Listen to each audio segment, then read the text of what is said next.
Tuhan yang berkuasa di tengah kita pada pagi hari ini. Kita angkat satu pujian dalam Yesus kita bersaudara. Tidak ada yang di sini yang gitu ya, yang hitam putih, jadi kita bersatu di dalam Tuhan gitu ya. Kita putih.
Kami untuk menarik perhatian Tuhan dalam kehidupan kami. Beracatlah Tuhan di tengah-tengah kami pada pagi hari ini. Terima kasih Yesus, terima kasih Tuhan, terima kasih. Terima kasih Tuhan.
Panggil nama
Ujian mengantar kita kepada firman Tuhan.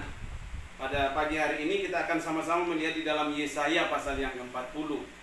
Yesaya pasal yang ke-40 ayat pertama sampai ayat yang ke-11 ya. Ini saya nggak terlalu lama ya. Tapi ini poin-poin pentingnya yang akan kita baca bersama-sama. Nah ini kalau kita lihat perikopnya di atas, sudah dapat semua ya. Kita baca bergantian. Kalau itu perikopnya di atas, keselamatan untuk bangsa yang di dalam pembuangan. Ya.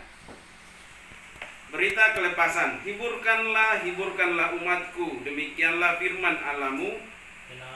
Tenangkanlah hati Yerusalem dan serukanlah kepadanya bahwa perbuatannya sudah berakhir, bahwa kesalahannya telah diampuni, sebab dia telah menerima hukuman dari tangan Tuhan 2 kali lipat karena segala dosanya. Rumput menjadi kering, bunga menjadi layu apabila Tuhan menghembuskannya dengan nafasnya. Sesungguhnya lah bangsa ini seperti rumput. Rumput menjadi kering, bunga menjadi layu, tapi firman Allah tetap untuk selama-lamanya. Ya, sampai di situ ya kita baca. Nah, saudaraku yang dikasih dalam Tuhan, ini minggu ketiga kita ibadah di rumah ya, di Pondok Asar. Pagi hari ini dikatakan keselamatan untuk bangsa yang di dalam pembuangan. Nah, siapa yang bangsa di dalam pembuangan di sini? Israel ya, ketika dibuang. Tapi ini nubuatan daripada Nabi Yesaya. Dan dikatakan keselamatan. Jadi tidak selamanya orang ada di dalam pembuangan. Pembuangan itu pasti ada unsur kesusahannya. Yang saya katakan minggu lalu, ada unsur kesusahan di sana ya. Ada unsur kesusahan di dalam pembuangan. Tapi firman Tuhan katakan keselamatan untuk ada yang akan menolong untuk keluar daripada masa-masa pembuangan. Nah, dikatakan ayat 1. Hiburkanlah, hiburkanlah umatku. Nah, Yesaya diberi tugas hiburkanlah, ya, kata-kata penghiburan. Hiburkanlah, hiburkanlah umatku. Demikianlah firman Allah. Tenangkanlah hati Yerusalem. Yerusalem itu apa? Kota raja ya. Ya. Kita ini anak-anak. Kamu anak siapa? Ada lagunya Pak. Aku anak raja, kau anak raja, kita semua anak raja. Raja siapa? Apa? Raja Majapahit. Ya. Kita itu raja di atas segala raja, yaitu Tuhan Yesus. Kita anak raja. Kita hiburkanlah. Jadi penghiburan ini juga berlaku untuk kita semua di tengah masalah corona, ya, COVID-19. Ya, orang sudah banyak yang stres, banyak yang mati ketakutan, bukan karena masalah ini, banyak yang mati. Nah, tapi dikatakan hiburkanlah di tengah persoalan yang sedang terjadi. Penghiburan apa yang ingin disampaikan?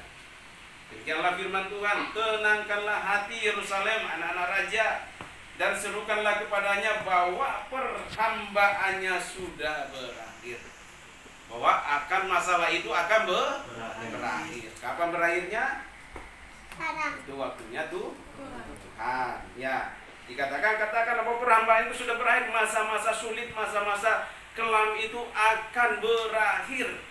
Apa yang membuat berakhir masa kelam itu? Coba perhatikan di situ. Apa yang membuat masa pembuangan itu berakhir? Coba perhatikan. Bahwa kesalahannya telah diampuni. Yang membuat masalah pembuangan itu, masalah kesusahan itu berakhir ketika bangsa itu dosanya sudah diampuni, pelanggarannya sudah diampuni. Makanya kalau kita lihat sekarang, begitu banyak orang yang berseru kepada Tuhan, mendoakan bangsa-bangsa, mendoakan daerahnya masing-masing, supaya terjadi pengampunan yang daripada Tuhan. Kita ambil bagian juga di sini, bagian dari pendoa berdiri kita berdiri di kampung kita, supaya kita doakan supaya pelanggaran-pelanggaran, dosa-dosa yang dilakukan selama ini, entah itu kita sendiri, entah itu pemimpin kita, entah itu siapapun itu yang melakukan, supaya belas kasihan Tuhan diberikan kepada kita semua, sehingga masa ini akan berlalu. Ikan sebab ia telah menerima hukuman dari tangan Tuhan 2 kali lipat karena segala dosanya. 2 kali lipat. Ini corona sudah 2 kali lipat belum? Tapi korbannya sudah banyak. Makanya jangan berhenti berdoa. Kita terus berseru kepada Tuhan supaya belas kasihan itu, Tuhan itu turun untuk negeri kita, supaya cepat pemulihan ini terjadi. Tapi ini kabar baik, hiburkanlah umatku. Jangan kita hidup di dalam ketakutan, jangan kita hidup di dalam kesesakan. Tapi dikatakan, hiburkanlah umatku, saya akan mengampuni dosa mereka. Amin. Amin. Kemudian ayat yang ketiga dikatakan, ada suara yang berseru-seru, persiapkanlah di padang gurun jalan untuk Tuhan, luruskanlah di padang belantara jalan raya bagi Allah kita. Biasanya dikatakan di dalam kalau acara Natal ya, Yohanes Pembaptis ya, luruskanlah jalan bagi Tuhan. Nah, ini yang saya mau fokuskan di sini, ayat 4 dan ayat 5. Ya, perhatikan ayat 4. Setiap lembah harus ditutup dan setiap gunung dan bukit diratakan. Tanah yang berbukit-bukit harus menjadi tanah yang rata, dan tanah yang berlekuk-lekuk menjadi dataran. Maka kemuliaan Allah akan dinyatakan dan seluruh umat manusia akan melihatnya bersama-sama. Sungguh Tuhan sendiri telah mengatakannya. Ya. Bagaimana supaya kemuliaan Allah atau kemuliaan Tuhan itu dinyatakan atas negeri kita, atas bangsa kita, atas diri kita sendiri? Pertama, perhatikan di situ, setiap lembah harus ditutup. Kalau kita baca di dalam Alkitab itu ada lembah Akor, lembah kematian. Supaya kemuliaan Tuhan dinyatakan atas negeri kita, dinyatakan atas kampung kita, dinyatakan atas diri kita, dikatakan setiap lembah harus ditutup. Lembah berbicara kegelapan, kematian. Kalau kita perhatikan sekarang sudah banyak orang yang mati rohani. Kematian rohani ini yang harus ditutup. Ya. Bagaimana caranya? Coba kita lihat sekarang. Kalau kita lihat video-video yang dibagikan di medsos itu, bangsa-bangsa mulai berlutut di hadapan Tuhan. Orang-orang mulai mencari Tuhan. Yang tadinya terjadi kematian rohani. Kita lihat Eropa dikatakan gereja bahkan kosong, bahkan gereja ada yang dijual. Tapi kita lihat dengan kejadian corona ini, semua orang mulai mencari Tuhan. Ya. Setiap lembah harus ditutup, lembah kematian itu harus ditutup, kematian rohani. Ya, supaya kemuliaan Tuhan dinyatakan dan seluruh umat manusia akan melihat bersama-sama bahwa sungguh Tuhan itu Allah yang Maha Kuasa, Allah yang mengendalikan segalanya. Sehebat-hebatnya manusia tidak bisa menandingi kuasa Allah. Kemudian yang kedua dikatakan, dan setiap gunung dan bukit diratakan. Gunung ini berbicara tentang apa? Gunung ini tentang kesombongan kan? Ya. Bukit, sombongan yang tinggi. Gunung itu bisa berbicara tentang kesombongan. Sombong yang semakin sombong, dan ada yang sombong setengah yang bukit ya. Bukit dengan gunung kan lebih tinggi gunung ya. Ya. Ada orang yang sombongnya bukan main. Ada orang yang setengah sombong. Kalau dibilang setiap gunung dan bukit diratakan. Jadi kalau kita mau lihat kemuliaan Tuhan dinyatakan di dunia ini, setiap kesombongan itu harus diratakan. Setiap bukit-bukit kesombongan itu harus diratakan. Coba kita lihat persaingan bangsa-bangsa sekarang. Ini yang paling canggih lah teknologinya inilah. Tapi dengan penyakit ini semua tunduk. Cina, coba kalau kita lihat Cina kemajuannya luar biasa kan, teknologinya. Tapi sayang, itu negara komunis. Amerika, bahkan orang nggak perlu Tuhan lagi, banyak yang ateis nggak mencari Tuhan lagi karena mereka sudah mampu dengan berbagai teknologi yang mereka ciptakan. Ini kesombongan. Dalam diri kita apa kesombongan yang kita miliki? Baru punya pengetahuan sedikit kita sudah punya motor sudah sombong, punya motor orang lewat nggak mau dikasih naik kan? Ya. Harusnya punya motor pakai untuk menjadi berkat bagi orang lain. Apalagi kalau punya. Nah, jadi kembali di sini ya, kesombongan. Nah, kalau kita mau lihat kemuliaan Tuhan itu dinyatakan, ini yang harus ada dalam doa-doa kita. Tuhan, ampuni kesombongan kami. Kadang kesombongan itu banyak yang terselubung kan. Kalau kita ingin dipuji sombong nggak kira-kira? Apa? Kira-kira kesombongan dalam kita sudah mewah, tidak ingat orang lain lah. Lagi seperti apa itu yang maling kundang ya? Maling kundang itu waktu masih ini sama-sama ibunya, tapi dia dapat orang kaya, hidup kaya, dia lupa orang tuanya. Ya, nah itu kesombongan. Banyak juga anak-anak sekarang yang lupa sama orang tuanya. Nah ini kita mau lihat kemuliaan Allah. Dikatakan ratakan dulu gunung-gunung dan bukit. Itu berbicara tentang kesombongan dunia. Ya. Kemudian yang ketiga dikatakan tanah yang berbukit-bukit harus menjadi tanah yang rata. Tanah ini berbicara tentang apa? Tentang hati. Ya, dikatakan apa? Tanah yang berbukit-bukit, hati yang masih berbukit-bukit. Ya. Kemudian harus menjadi tanah yang rata. Hati kita ini harus diratakan dulu, ya, supaya setiap firman yang jatuh di tanah itu menjadi firman yang bertumbuh. Ya. Coba perhatikan ini penting ya. Coba perhatikan ya, penting. Answer biarin aja, ya. Ini pentingnya. Tanah yang berbukit-bukit harus menjadi tanah yang hati kita itu harus diratakan dulu, dibersihkan, ya, dari iri hati, dari dengki, dari kesombongan, dari apa? Apakah itu bisa membuat firman itu bisa bertumbuh? Dari masalah hidup yang menghimpit. Kalau saya kembali yang ada 4 tanah, ya, tanah pinggir jalan, tanah berbatu, dan tanah sementuri, dan tanah subur. Nah, kalau kita lihat tanah yang berbatu, firman itu tidak bisa tumbuh di situ. Karena apa?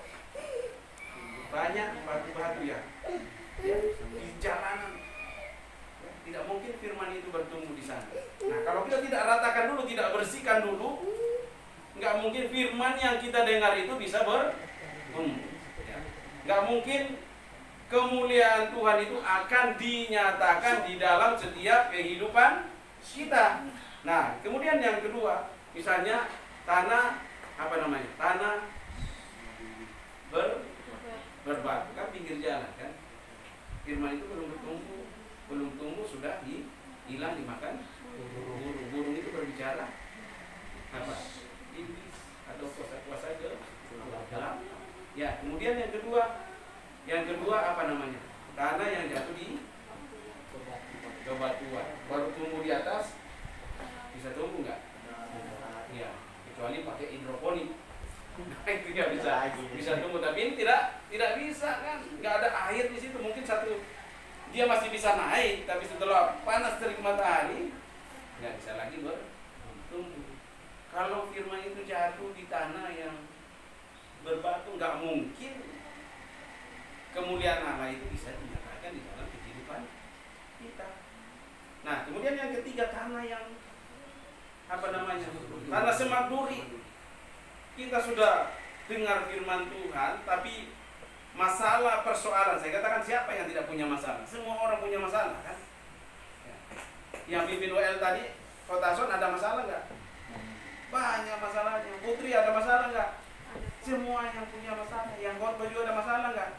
Ada masalah. Semua kita semua punya masalah. Tapi firman yang kita dengar karena lebih kuat daripada masalah yang menghimpit. Jadi firman itu tidak menghasilkan apa-apa di dalam setiap kehidupan kita. Nah, ini yang dikatakan harus diratakan dulu ya, supaya kemuliaan Tuhan itu bisa dinyatakan di dalam setiap kehidupan kita ya. Harusnya firman itu harus jatuh di tanah yang baik. Jadi batu-batu yang mengganjal hati kita itu harus disingkirkan dulu, supaya setiap firman yang disampaikan, yang kita dengar, yang kita baca bertumbuh dalam kehidupan kita, sehingga katakan kemuliaan Tuhan akan dinyatakan di dalam setiap kehidupan kita. Jadi dikatakan situ, yang pertama harus kita lakukan, setiap lembah harus ditutup. Kematian rohani itu harus dibangkitkan kembali. Ya, makanya kalau kita ikut kegiatan-kegiatan di luar sana, dikatakan kita akan menjadi revival itu, atau ya, pembawa lawatan di tengah-tengah lingkungan kita, supaya kematian rohani itu bisa dibangkitkan kembali. Kemudian yang kedua, setiap gunung dan bukit harus diratakan. Kesombongan dunia ini, kesombongan hidup ini harus semua diratakan ya. Dan yang ketiga, tanah yang berbukit-bukit harus menjadi tanah yang rata, dan tanah yang berlekuk-lekuk menjadi dataran. Makanya katakannya ini hati-hati yang berlekuk-lekuk ya. Ini harus kita bersihkan semua. Maka ayat berapa itu? Ayat kelima dikatakan situ, coba lihat.